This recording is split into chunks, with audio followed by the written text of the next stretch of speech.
هل كنت تعلم أن كريستيانو رونالدو لم يكن مسموحا له يفتح حساب على تيك توك في البداية؟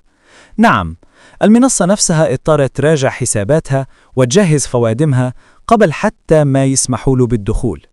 كانوا يعرفون أن أي خطوة يقوم بها هذا اللاعب تغير اتجاه الإنترنت كله، وما كانوش مستعدين يتحملوا الضغط الهائل اللي ممكن يجي في أول دقيقة فقط. ومباشرة بعد ما فتح الحساب وقع شيء ما كانش حد متوقعه.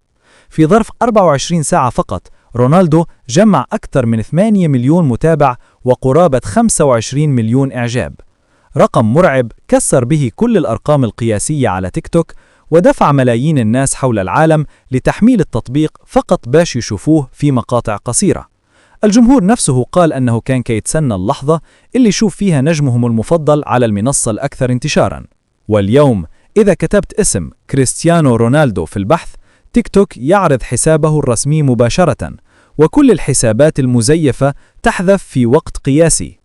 رونالدو سبق وجرب يوتيوب ومنصات أخرى، لكن تيك توك كان المنصة اللي انفجر فيها حرفياً بأسرع نمو شافه نجم عالمي. والخبراء يقولون إن اللي وقع ماشي صدفة، بل واحدة من أنجح استراتيجيات التسويق الرقمية في العالم. من حساب واحد فقط تيك توك ربح ملايين التحميلات وحصل على واحد من أشهر الحسابات في تاريخ المنصة. والنتيجة، عندما يدخل أسطورة مثل رونالدو لأي منصة، الإنترنت كله يعيد ترتيب نفسه من جديد.